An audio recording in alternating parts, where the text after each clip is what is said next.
अस्सलाम वालेकुम नाजरीन। इस्लाम बेशक हक और सच का मजहब है। ये अलग बात है कि मुसलमान अपने मजहब से इस वक्त कोसों दूर हो चुके हैं और मजहब को सिर्फ अलामती तौर पर अपनाया गया है। इसके बावजूद इस बात का इनकार नहीं किया जा सकता कि अल्लाह रब्बुल इज़्ज़त ने दीन इस्लाम की तकमील के लिए अपने नबी करीम हबीब खुदा मोहम्मद मुस्तफ़ा सल्लल्लाहु अलैहि वसल्लम का इंतखाब किया और इनके ज़रिए दुनिया को ये पैगाम दिया कि अल्लाह ताला ने इस दुनिया की हर कौम पर अपनी हुज्जत तमाम कर दी है और हर कौम में अपना नबी भेजा है। अगर हम दुनिया के किसी भी मजहब को उठाकर देखें तो हमें हर कौम में कोई ना कोई नबी नजर आता है। अलबत्ता ये बात भी काबिल गौर है कि ज्यादातर नबी अरब के खित्ते में ही भेजे गए हैं। ये बात इतनी हैरान कुन भी नहीं है क्योंकि बुनियादी तौर पर इंसानी तहजीब व तमद्दुन का इर्तिका भी उसी इलाके में हुआ था।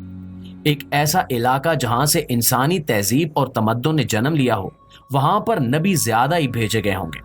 अलबत्ता इस दुनिया में एक मजहब ऐसा भी है जो इस बात का इनकार करता है और ये लोग कहते हैं कि हम पर कोई नबी नहीं भेजा गया और हमारा मजहब दुनिया में मौजूद बाकी तमाम मजाहिब से ज्यादा पुराना और अब तक चले आने वाला मजहब है।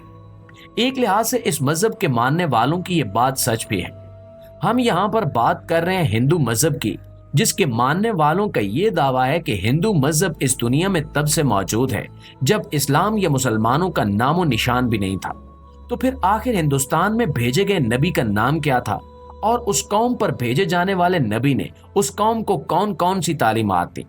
इसी बात का तज्जिया आज हम अपनी इस वीडियो में करने वाले हैं ताकि हमें मालूम हो सके और हम इस बात को आगे भी फैला सकें कि खुद हिंदुओं के किताब में ही उस नबी का तज़किरा मौजूद है जिन्हें हिंदू कौम पे मबूस किया गया था। नाज़रीन गिरामी, हिंदू मजहब के पेशवाओं, पंडितों, पुजारियों और आम हिंदू पैरोकारों का ये अकीदा है कि हिंदू मजहब इस दुनिया में 5000 साल से भी ज्यादा अरसे से मौजूद है। तो फिर आखिर क्या वजह है कि हिंदू कौम पर भेजे जाने वाले नबी का जिक्र कुरान करीम में मौजूद नहीं है और ना ही तारीखी किताबों में ऐसे किसी नबी का जिक्र मौजूद है जिन्हें हिंदुस्तान में मबूस किया गया हो?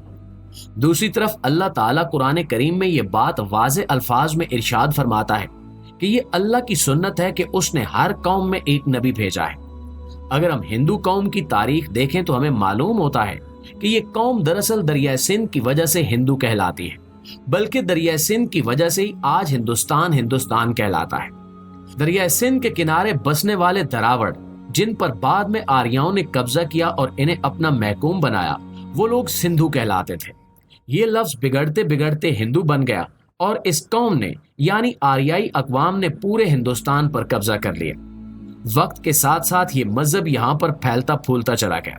अब अगर हम खुद हिंदू मजहब की किताबों का जायजा लें तो हमें मालूम हो जाता है कि इन किताबों में ना सिर्फ नबी करीम सल्लल्लाहु अलैहि वसल्लम का जिक्र और इनकी मुकम्मल निशानियां मौजूद हैं, बल्कि इसके साथ साथ नबी करीम सल्लल्लाहु अलैहि वसल्लम की जाए पैदाइश और हालात जिंदगी के बारे में भी वाज़े इशारे दिए गए हैं।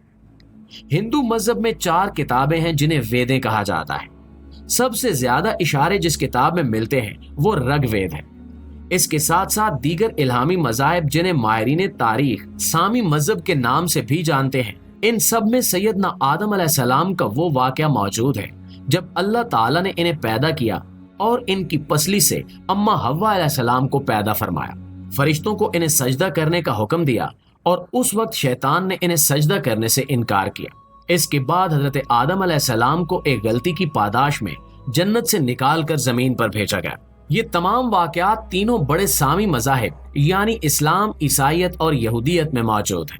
अलबत्ता आपको ये जानकर हैरत होगी कि हिंदुओं की वेदों में भी ये तमाम वाक़यात मौजूद हैं जो इस जानिब इशारा करते हैं कि ये तमाम की तमाम चीजें और खबरें इन किताबों में महज इसलिए पहुंची हैं कि इन पर कोई नबी जरूर मबूस हुआ होगा।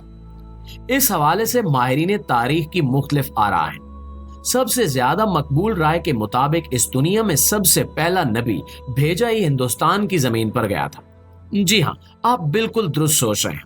हम यहाँ पर हजरत आदम अलैहिस्सलाम की बात कर रहे हैं जिन्हें हिंदुस्तान के एक इलाके श्रीलंका में मौजूद एक पहाड़ पर उतारा गया था। श्रीलंका और हिंदुस्तान के दरमियान मौजूद खुश्की का वो पुल बेशक अब ज़ेरे आब आ चुका है, लेकिन हजारों सालों तक वो खुश्की का टुकड़ा बतौर पुल भी इस्तेमाल होता रहा है जो समंदर में से गुजरते हुए خشکی کے ان دونوں ٹکڑوں کو آپس میں ملاتا تھا۔ ہندوؤں کے عقیدے کے مطابق یہ پل ان کے دیوتا ہنومان نے بنایا تھا تاکہ وہ رام کی مدد کو جا سکے، جبکہ تاریخی حقائق اس کی نفی کرتے ہیں۔ ہم آپ کو بتاتے چلیں کہ سری لنکا میں حضرت آدم علیہ السلام کے قدم کا نشان بھی موجود ہے جسے محفوظ رکھا گیا ہے۔ اس حوالے سے شواہد اس قدر مضبوط ہیں کہ ان کی نفی نہیں کی جا سکتی۔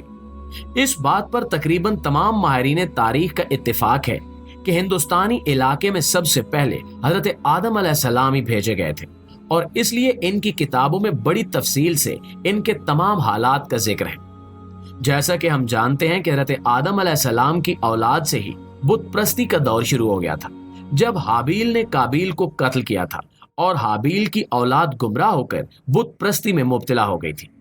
اس سے یہ اندازہ لگایا جا سکتا ہے کہ دنیا کی قدیم ترین بت پرست قوم یہ ہندو ہی ہیں، جنہوں نے اللہ کی بھیجی ہوئی تعلیمات میں تصرف کیا، اس میں انحراف کیا اور اللہ کے ساتھ مختلف بتوں کو شریک ٹھہرایا۔ مختلف تاریخی حقائق بھی اس دعوے کی تائید کرتے نظر آتے ہیں۔ البتہ ماہرین تاریخ کا ایک ایسا گروہ بھی ہے جو اس بات پر اتفاق رکھتا ہے کہ حضرت آدم علیہ السلام کے بعد اس قوم پر ایک اور نبی بھیجے گئے تھے، جسے اس قوم نے بھگوان بنا کر ان کی پوجا کرنا شروع کر دی۔ ہم یہاں پر کرشن چندر کی بات کر رہے ہیں، جنہیں ہندو رام یعنی واحد خدا کا اوتار سمجھتے ہیں۔ مختلف ماہرین تاریخ کے مطابق کرشن چندر طوفان نوح کے بعد اس قوم پر مابعوث کیے گئے تھے۔ اس کی وجہ یہ ہے کہ ہندوؤں کی ویدوں میں طوفان نوح کا بھی بڑی تفصیل سے ذکر ہے، اور ایک بات یہ بھی سمجھ میں آتی ہے کہ چونکہ طوفان نوح کے بعد دنیا کی تمام آبادی ختم ہو گئی تھی، تو موجودہ ہندو قوم کی بنیاد کرشن چندر نہیں رکھی ہوگی۔ ہندو ویدوں میں نہ صرف کرشن چندر کا بطور اوتار ذکر موجود ہے، جو عربی میں ترجمہ کیے جانے پر نبی ہی بنتا ہے، بلکہ ہندوؤں کی کتابوں میں بڑی وضاحت سے توحید کا ذکر بھی موجود ہے، اور اس بات پر زور دیا گیا ہے کہ اس پوری دنیا کو بنانے والی اور چلانے والی اور ہر چیز پر قدرت رکھنے والی ذات صرف اور صرف ایک ہے، جسے ہم مسلمان اللہ اور ہندو رام کے نام سے بلاتے ہیں۔ پیارے ساتھیوں، یہ وہ حقائق ہیں جو خود ہندو پنڈت بھی تسلیم کرتے ہیں۔ البتہ عام ہندو عوام کے سامنے یہ حقائق نہیں لائے جاتے تاکہ ان کی مذہبی پیشوائیت پر فرق نہ پڑے اور عام عوام کو یوں ہی گمراہ رکھ کر یہ لوگ اپنا الو سیدھا کرتے رہیں۔ البتہ یہ قوم بت پرستی میں اتنی بری طرح ڈوبی ہوئی ہے کہ یہ ہزاروں سال سے بت پرستی کرتے چلے آ رہے ہیں۔ اب دوستو، جیسا کہ نبی کریم صلی اللہ علیہ وآلہ وسلم کا ارشاد مبارک ہے کہ جب تم مجھ سے کوئی بات سنو تو اسے آگے پہنچاؤ، تو اس لیے ہم مسلمانوں پر یہ فرض ہے کہ ہم یہ معلومات آگے پہنچائیں اور کوشش کریں کہ ان بھولے بھٹکے لوگوں کو ہدایت کا راستہ نصیب ہو سکے، اور ہم بھی پوری طرح سے اسلام پر عمل کرنے والے پکے اور سچے مسلمان بن سکیں۔